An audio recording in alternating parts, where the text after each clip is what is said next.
Assalamualaikum warahmatullahi wabarakatuh. Bersama saya Cipidaya, saya akan memberikan tip ya, yaitu 10 cara ya, bagaimana kita bisa menerjemahkan bahasa Inggris dengan mudah dan cepat. Yang pertama, ya, cara yang pertama itu Anda harus bisa mengenali objek di lingkungan Anda. Ya, mengenali objek, misalnya kalau kita lagi duduk di ruangan, ada kursi, chair gitu kan, ada meja, table. Lihat lagi, misalnya katakanlah ada komputer, kita bilang komputer, there is computer, there's table, misalnya there are chairs, misalnya dan sebagainya. Itu kita identify objects ya, kenali objek-objek di sekitar kita. Cara yang kedua, mengulangi frase-frase ya yang Anda dengar dari pembicara asli yang mereka sering gunakan. Jadi repeat phrases you hear native speakers use. Ya, jadi kita mengulang frase-frase yang biasa pembicara asing itu katakan. Misalkan contoh, ketika orang asing mengatakan begini, misalkan you haven't even told me what happened, misalnya, atau misalnya get my bag, misalnya seperti itu. Atau misalnya ada frase-frase seperti misalnya I've got a bone to pick with you, misalnya seperti itu ya. I've got a bone to pick with you, artinya saya ada masalah dengan Anda, saya ada komplain dengan Anda, saya ada sesuatu yang perlu dibicarakan dengan Anda gitu. Jadi itu sama kita selalu diulang-ulang ya. Repeat phrases you hear native speakers use.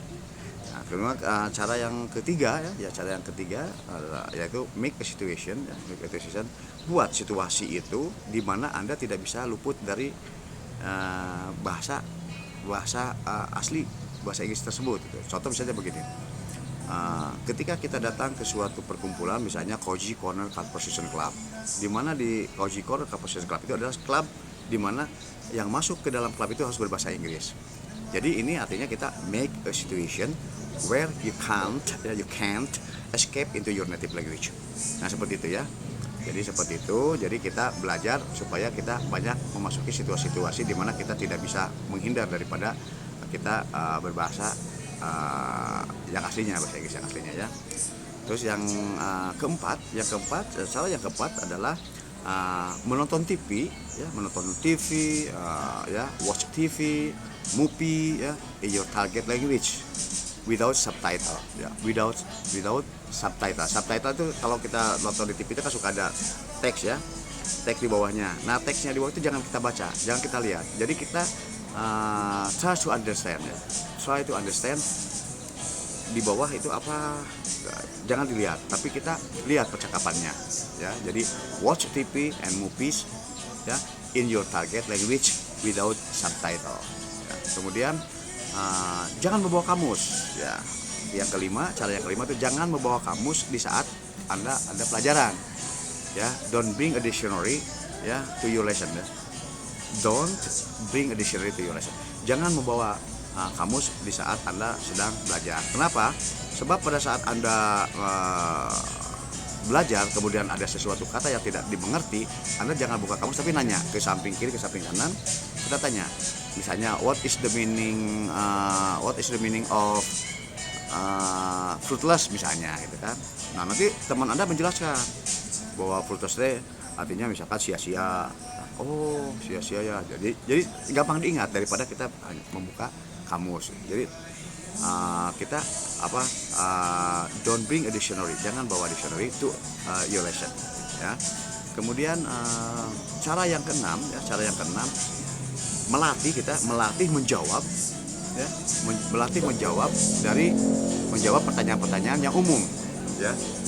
Jadi train responses to common question. Common question seperti misalnya begini, what time is it now? Nah, ketika kita tanya what time is it now, misalnya it is 12 past 30 misalnya gitu kan ya.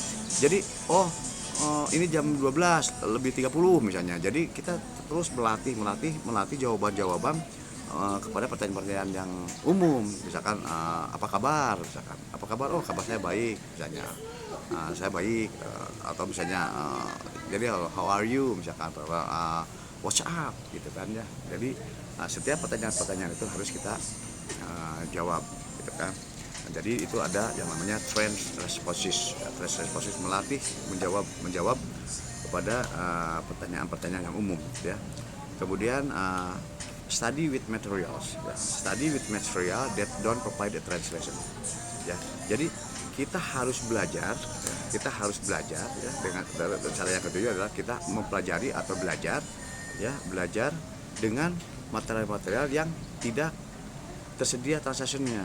Jadi misalnya kita baca buku, jangan ada translatornya, jangan ada terjemahannya, jangan. Sehingga kita ketika kita membaca tanpa ada terjemahan, kita dituntut untuk bisa menerjemahkan pernyataan tersebut atau kalimat tersebut, gitu ya. Itu harus kita latih, ya. Jadi study with materials that don't provide a translation. Banyak lah material-material ataupun misalkan video, ya, kaset gitu aja, kemudian DVD dan sebagainya, kita coba mendengarkan, tentu kita ucapkan tanpa harus disediakan terjemahannya. Kita harus mengatur sendiri, kita harus mencari sendiri, kita harus meraba-raba. Memang itu susah, tapi pasti bisa. Nah, kalau kita terus melatih, ya. Kemudian study precision in edition. Jadi sebagai tambahannya kita belajar precision, ya, precision in single vocabulary, ya, single vocabulary, kosakata yang single, gitu kan.